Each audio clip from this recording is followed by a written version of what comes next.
Whoever you are, we welcome you. Whoever you are, we welcome you.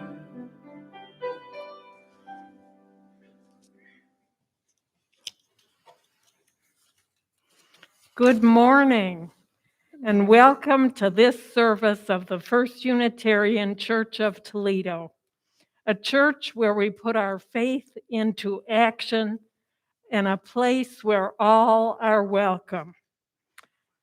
I would like to extend an especially warm welcome to all who are visiting today.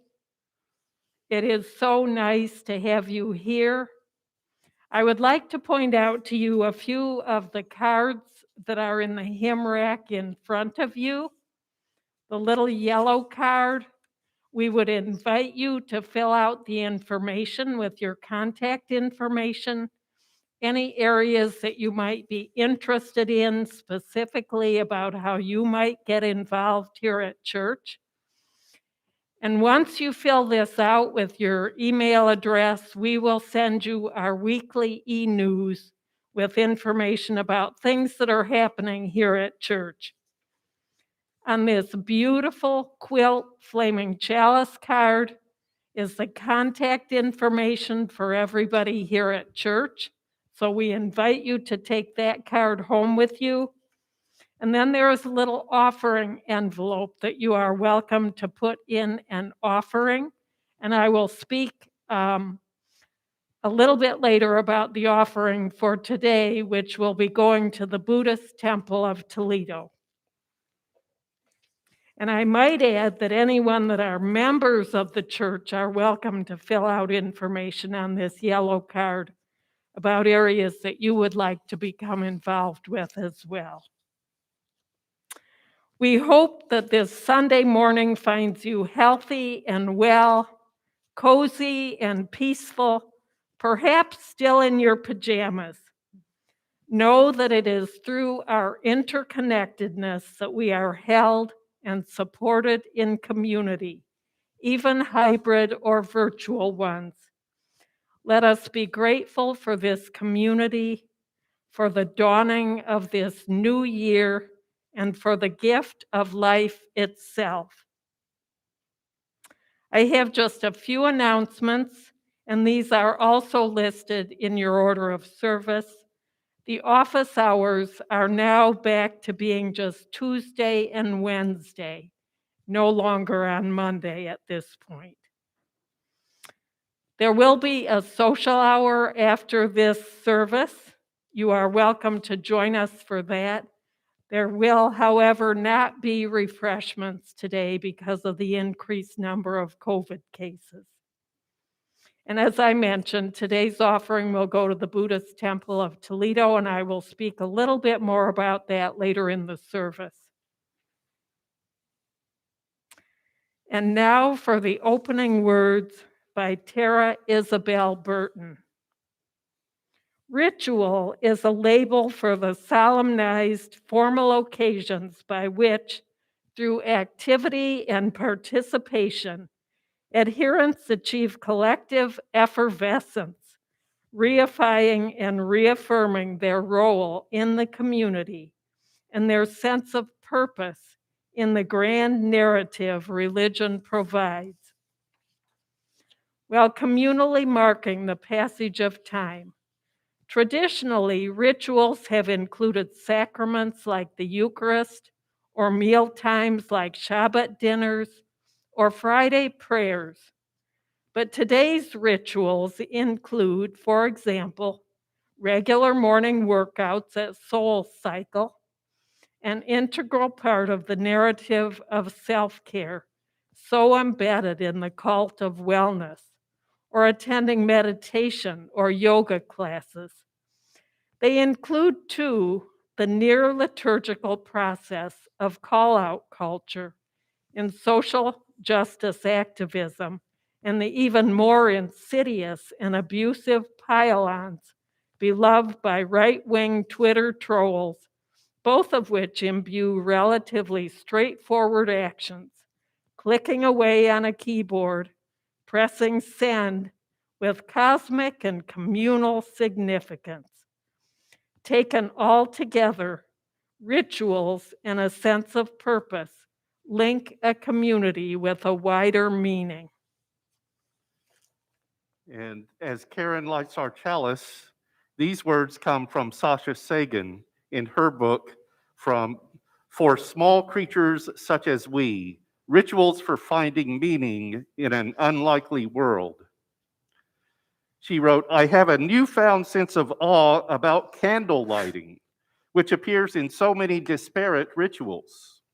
I find myself kind of moved by the idea of a small light, a tiny approximation of a sun, of a star, being used to celebrate and mark time. Fire is a perfect symbol of the double-edged sword of nature. It's a source of light and warmth, but also destruction. If you'd strip away everything else, it seems like such an elegant way of honoring our place in the solar system and the complexities of life on Earth. And now please join me in the covenant of this congregation, is printed in the order of service. Love is the doctrine of this church. The quest for truth is its sacrament, and service is its prayer. This is our great covenant, to dwell together in peace, to seek the truth in love, and to help one another. Our opening hymn is number 23, Bring Many Names.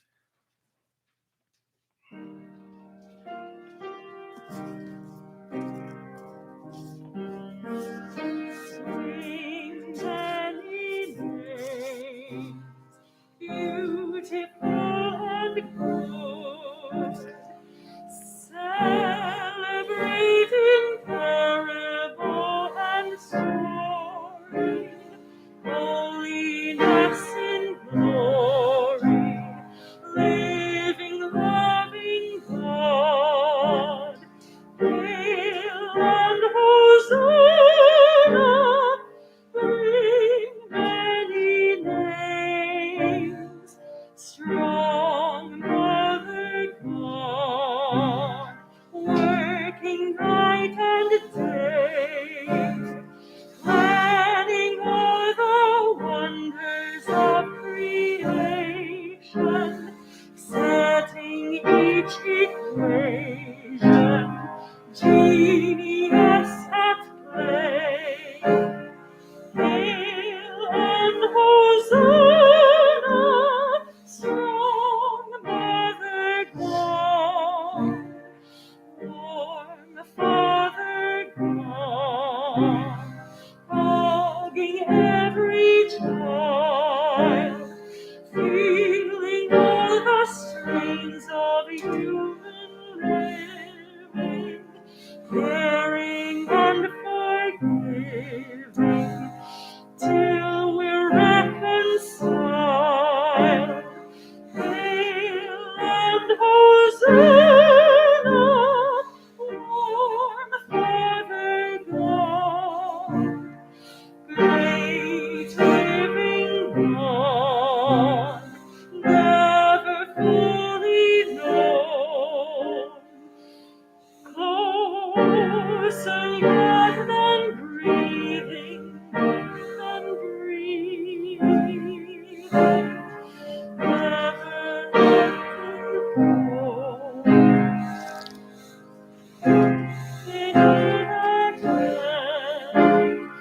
Hail and Hosanna, great living God.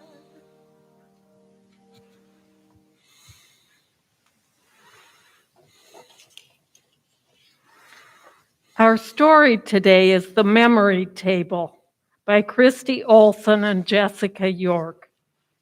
7-year-old Stephen dragged his backpack down the unfamiliar pathway to his new house. School was over for the day, but Stephen was not looking forward to going home. Yesterday, a big moving van had brought all his stuff to 746 Maple Street, and inside would be a mess of half-empty boxes. This morning he had found his toothbrush, but no toothpaste. Mom said it was in a different box. Stephen felt lonely and sad. Everywhere he had been all week was new. He did not recognize faces at his new school. The new house did not greet him the same way as the old house. As Stephen crossed the threshold of his new house, he slammed the new door and thought, even the door slams differently. Standing in the front hallway, Stephen looked up and saw his mom coming forward to give him a home hug. Home hugs at the door were his mom's specialty. Stephen felt the familiar warmth and love as his mom hugged him.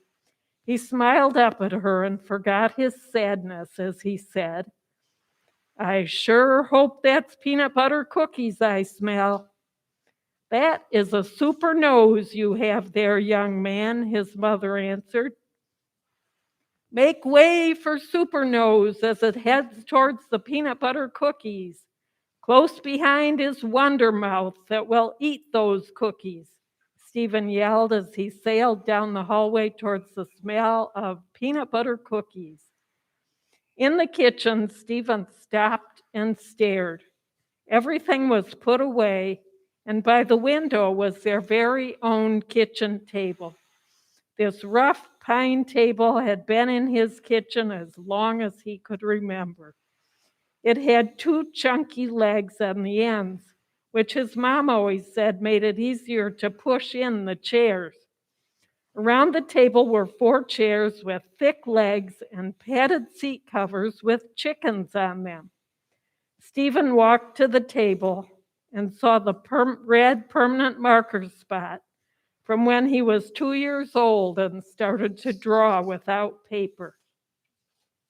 At the end of the table, there stood a napkin holder he made in crafts at day camp, and the funny chicken salt and pepper shakers from his grandmother's house. In front of the salt and pepper shakers was the stained glass chalice he made at his old church. Right in the middle of the table was a hollow spot from the marble slab his mom used for cutting out Christmas cookies. Next to the hollow was a huge plate of his favorite peanut butter cookies. Stephen smiled as he sat down. His mom came over to the table with 2 glasses of cold milk and sat down with him at the familiar table in her usual spot. "I know you have been sad, Stephen. You are missing all the old things and exhausted by all the new things. How are you feeling now?" asked his mom. Stephen munched a cookie for a moment and answered, "I was sad until I saw the table." "What did the table do to make you feel better?" asked his mom. "I started thinking about all the things that happen at this table. We have Thanksgiving here with lots of relatives, and that can happen the same here too," Stephen stated. "And the grace we say at this table will be the same, even if it's in a new place." Stephen's mom smiled. "What else will continue in this new house?" "I can do my homework here and remember all the other times I sat here and learned things," Stephen added. "Stephen, this table is the place where memories meet new experiences for our family. Our home is the place where we eat together, grow together, and learn together. Even if the building where we meet is new, the good things that happen in our family don't change." Stephen paused. Then he said, "Mom, can we light my chalice so I can remember all the times I learned at our old church? We are going to find a new church, aren't we, Mom?" Stephen's mom went to a drawer and got a match. "Yes, Stephen," she said, "we will find a new faith home, just like our family home. The rituals of our new Unitarian Universalist faith home will bring good memories. Let's light the chalice and say our affirmation from Sunday school, religious education, together. Stephen carefully lit the stained glass chalice. His mother helped him say the familiar words, "We are Unitarian Universalists, with minds that think, hearts that love, and hands that are ready to serve." Stephen felt warm and comfortable saying the words with his mother. His heart now knew that he had many old memories to bring along with him as he went into new places. And each new place would provide new experiences that would become memories as his family created a new home.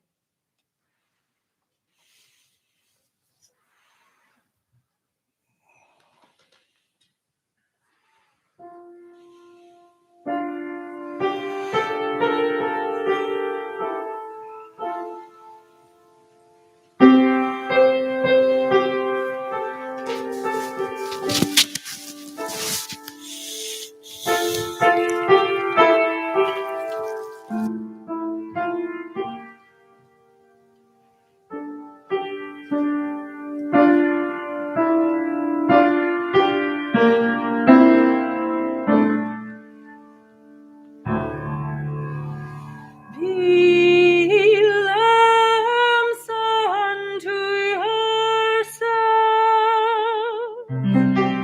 be your own confidence.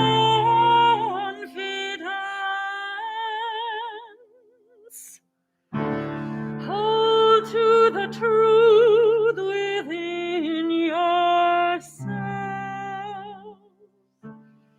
as to the only lamp.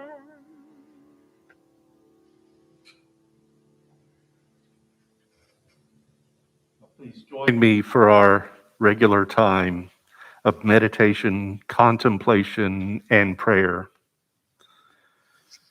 Today I bring you The Chalice of Our Being by Richard S. Gilbert that begins with a quotation from Dag Hammarskjöld, who said, "Each morning we must hold out the chalice of our being to receive, to carry, and give back."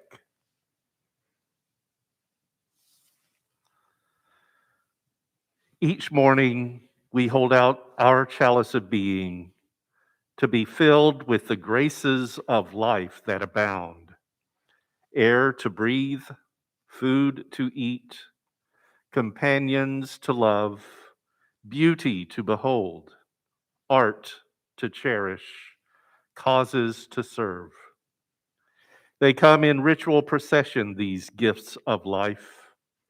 Whether we deserve them, we cannot know or say, for they are poured out for us. Our task is to hold steady the chalice of our being. We carry the chalice with us as we go, either meandering aimlessly or with destination in our eye. We share its abundance if we have any sense, reminding others as we remind ourselves of the contents of the chalice we don't deserve. Water from living streams fills it, if only we hold it out faithfully.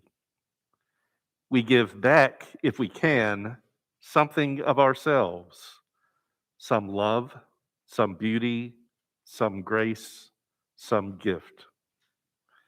We give back in gratitude, if we can, something like what is poured into our chalice of being. For those who abide with us and will follow, each morning we hold out the chalice of our being to receive, to carry, to give back. And in this time of meditation, contemplation, and prayer, we have on our mind those who are dealing with health matters, especially the coronavirus. We hold tenderly those who grieve the loss of loved ones. And I think of Chris Stockwell, whose father died this week. And we also have great joys that we yearn to share, and we look forward to joys to experience. Let us observe 1 minute of silence.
Spirit of life, come unto me. Sing in my heart all the stirrings of compassion. Blow in the wind, rise in the sea. Move in the heavens, giving life the shape of justice. Roots holy glows, wings set me free. Spirit of life, come to me, come to me.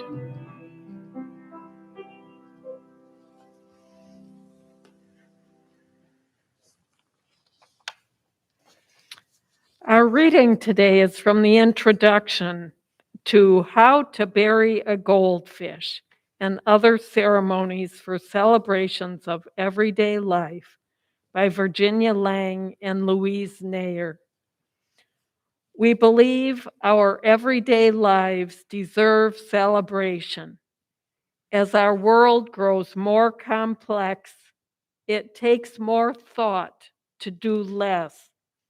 Through simple ritual and ceremony, we slow down and open our eyes to the beauty and meaning in our lives, awakening to the natural world and the richness of our relationships with others.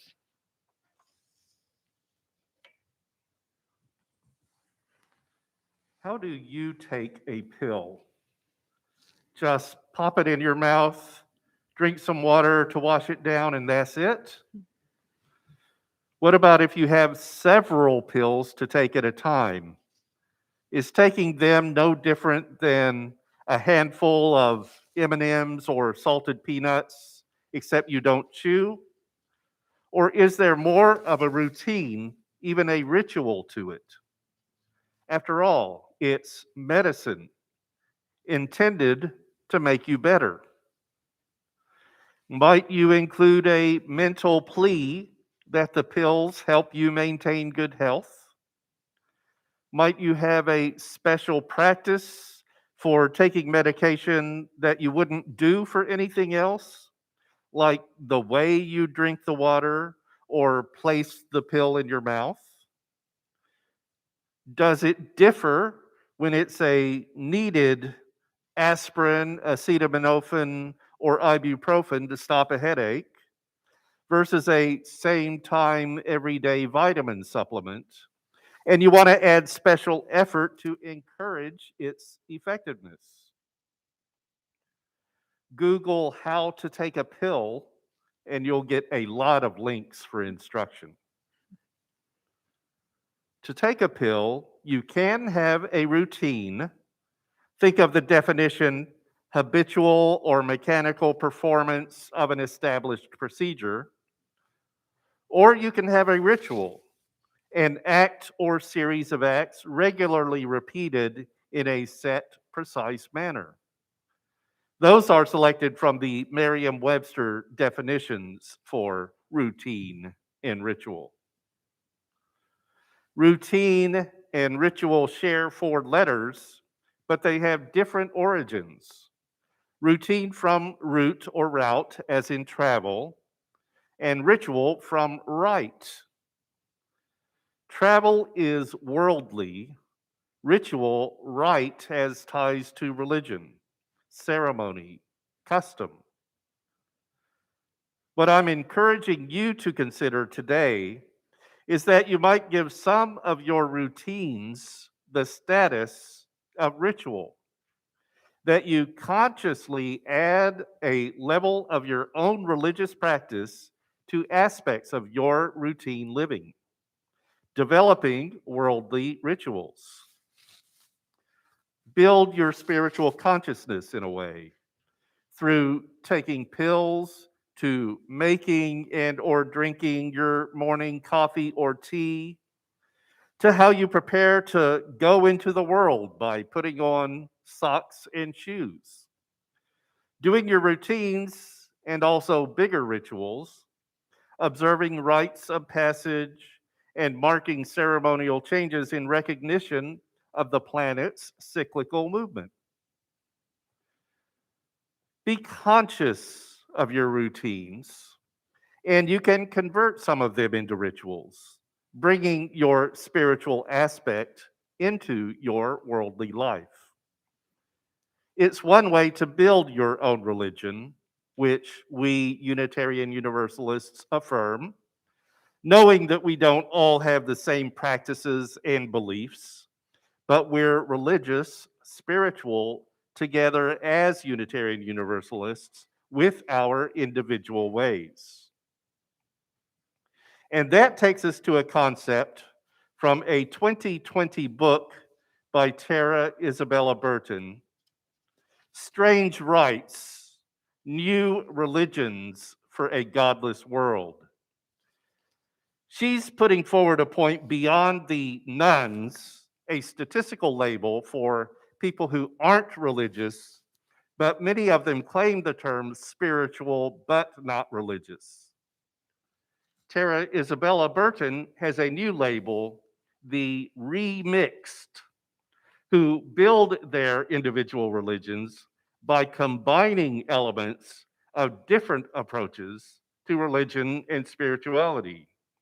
Think of our Unitarian Universalist Buddhists, for example, and making their own personal remixed religion. We Unitarian Universalists are, in a way, on the remixed path, though we might be more parallel than on the same road.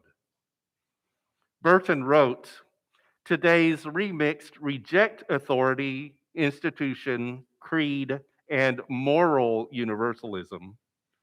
They value intuition, personal feeling, and experiences. They demand to rewrite their own scripts about how the universe and human beings operate.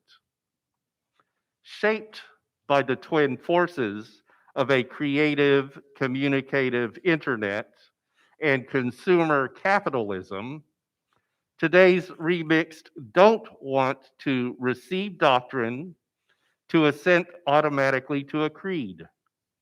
They want to choose, and more often than not, purchase the spiritual path that feels more authentic, more meaningful to them. They prioritize intuitional spirituality over institutional religion. And they want, when available, institutional options fail to suit their needs, to the freedom to mix and match, to create their own daily rituals and practices and belief systems. Burton's only mention of Unitarianism is in a historical context for the, quote, extremely liberal brand of Christianity, end quote, not the multi-faith and individually collective Unitarian Universalism of today, which could support her remixed premise. She also puts transcendentalism in the history leading up to the remixed of today, but doesn't recognize its Unitarian aspect. Instead, putting it in a developing line that continues with spiritualism and then the new thought movement that we still see today in the Unity Church and other aspects of religion and spirituality. She does write that spiritual fluidity is nothing new.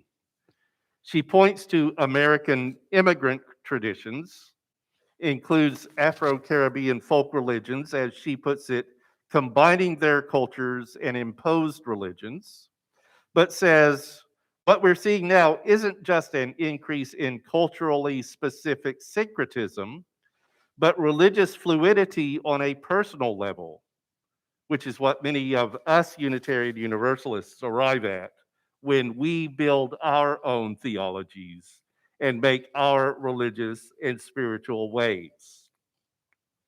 What it all gets to, Burton writes, is that today's new religions provide their various remixed flocks with these four elements: meaning, purpose, community, and ritual. Which gets us back to the worldly rituals of this talk. Burton calls ritual, as you heard in today's opening words, the solemnized formal occasions by which, through activity and participation, adherents achieve collective effervescence, reifying and reaffirming their role in the community and their sense of purpose in the grand narrative religions provides, while communally marking the passage of time. That's a bit more grand than my saying ritual can be the way you take a pill. And I don't even bring the Matrix red and blue pills into our mix or Burton's remix. She says that rituals include, too, the near liturgical call out culture in social justice activism, and the even more insidious and abusive pile-ons beloved by right-wing Twitter trolls, both of which imbue relatively straightforward actions, clicking away on a keyboard, pressing send, with cosmic and communal significance. As a Unitarian Universalist, I see common ground with Burton's premise in our principled individual discernment of our beliefs and practices. In our religion, recognizing more that social justice work is an element of our faith. Burton says social justice is a religion, and as a religion, social justice works, believing that in our rites. Sasha Sagan is the author of For Small Creatures Such as We, Rituals for Finding Meaning in Our Unlikely World from 2019. The title comes from a line in the novel Contact, written by her parents, Anne Druyan and Carl Sagan, which is for small creatures such as we, the vastness is bearable only through love. She states that ritual is the repetition of words or actions deemed worthy of representing something bigger than ourselves. That something bigger can be religion and it can be science, she states. And the two aren't mutually exclusive. She wrote, the goal of so many daily rituals is to tap into our sense of gratitude for the great and powerful force to which we owe our lives. This is no less important if you think those forces are physics and biology. And she points out the centering of ritual in science.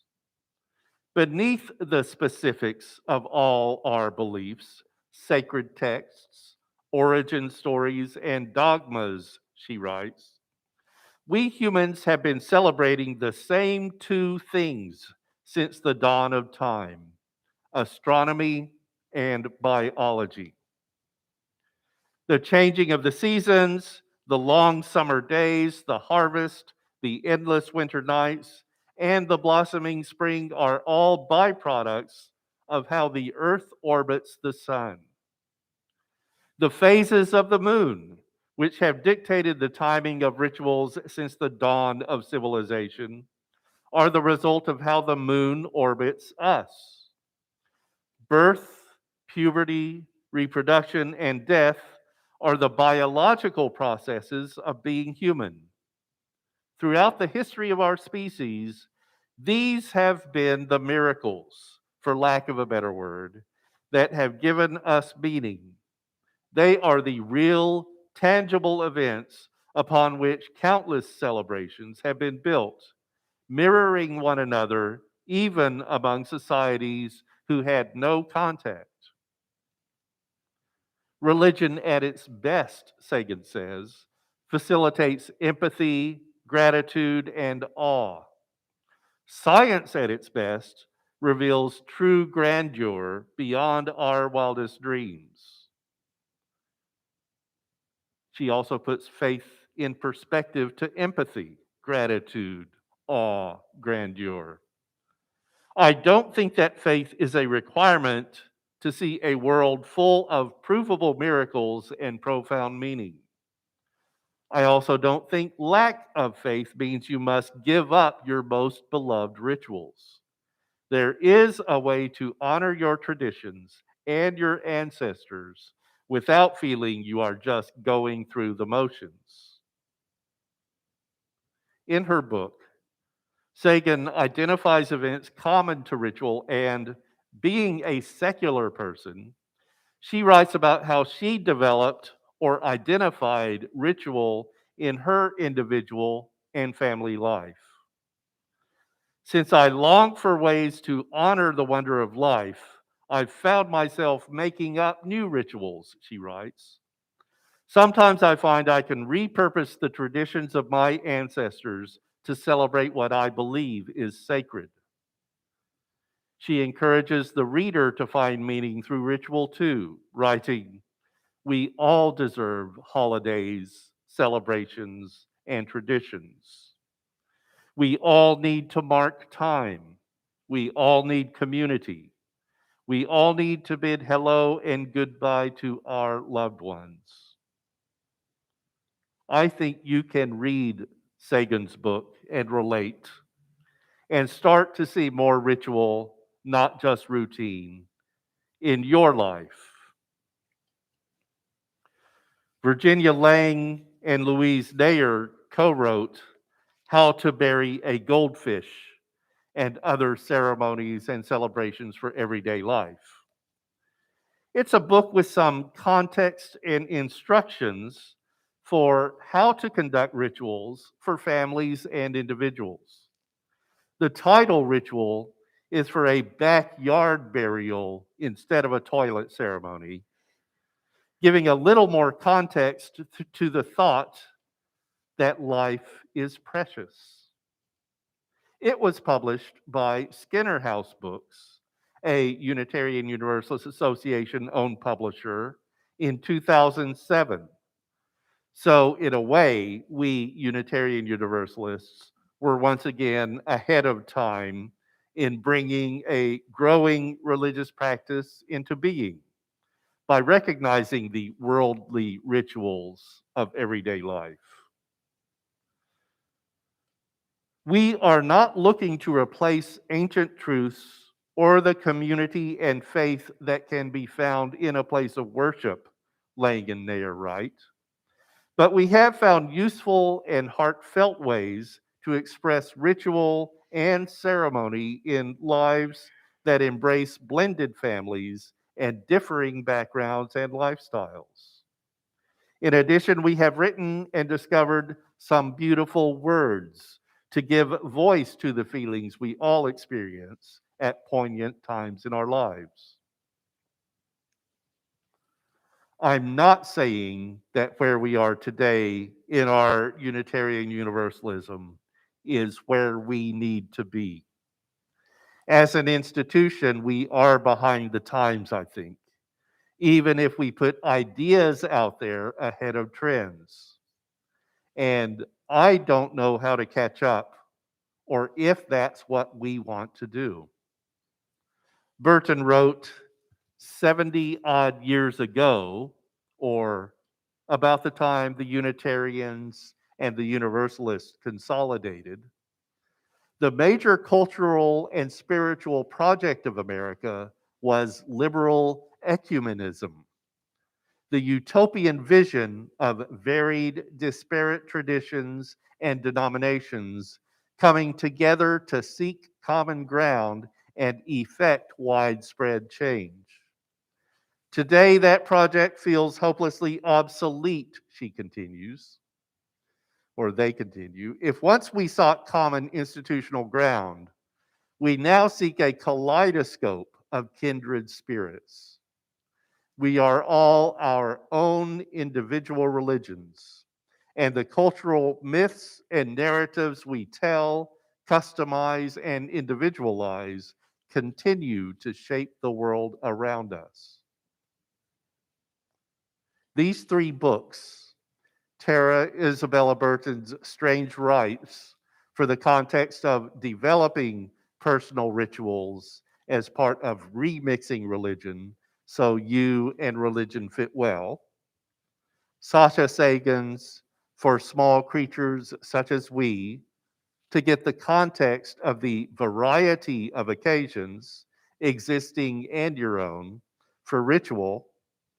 And Virginia Lang and Louise Nayer's How to Bury a Goldfish for some rituals they developed for some more commonplace occurrences that didn't seem to have ritual, help to make us ritually aware.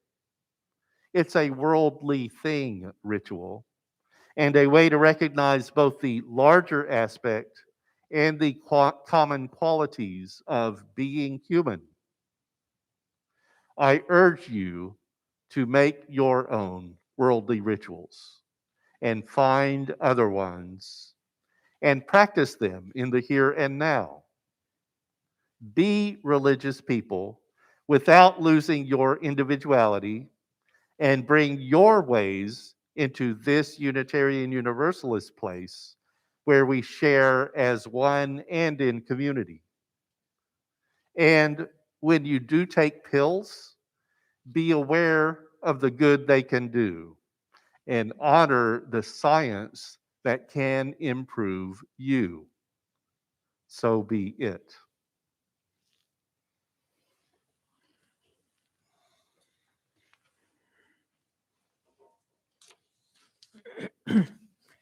Today's offering will be for the Buddhist Temple of Toledo, led by our friend Reverend J. Rinson Wyke. The temple recently completed construction on and began having its services in a new building. However, thanks in part to the pandemic, some inflated costs and other aspects meant that the original amount that the temple had set aside for the project was not enough. The temple board voted to take out a $300,000 loan to cover the additional costs. More than half of that amount has already been pledged by temple supporters, and there is a plea for more pledges to help reach the payoff amount so that the temple can be debt-free. Toledo Unitarians know that in Holy Toledo, the Buddhist temple is a close relative of First Unitarian Church, and there are people who are members of both the temple and our congregation. It seems right that we would help them at this time. On January 9th, which is today, all of our offering except dedicated donations, such as amounts marked for your pledges to the congregation, will go to the Buddhist Temple of Toledo. Please be generous. You can give electronically by going to our website, uutoledo.org, and clicking Give, and then following the prompts. You can mail a check to us at First Unitarian Church of Toledo, 3205 Glendale Avenue, Toledo, Ohio, 43614. Or if you're here in person, you can leave your contribution in a basket at the front of the sanctuary or at the welcome table out in the lobby. Without your financial support, our church won't exist. Thanks for continuing our multi-faith outreach. And now, coming soon, next Sunday, the 9:45 Spiritual Affairs Forum on Zoom will have Sarah Chambers speaking on Hospice of Northwest Ohio. And then our 11 a.m. service next Sunday, here in person in the sanctuary and on YouTube, is on shared ministry. And as mentioned, after today's service, there will be social time, but because of the pandemic, no refreshments. And now for our closing words by Virginia Lang and Louise Nair.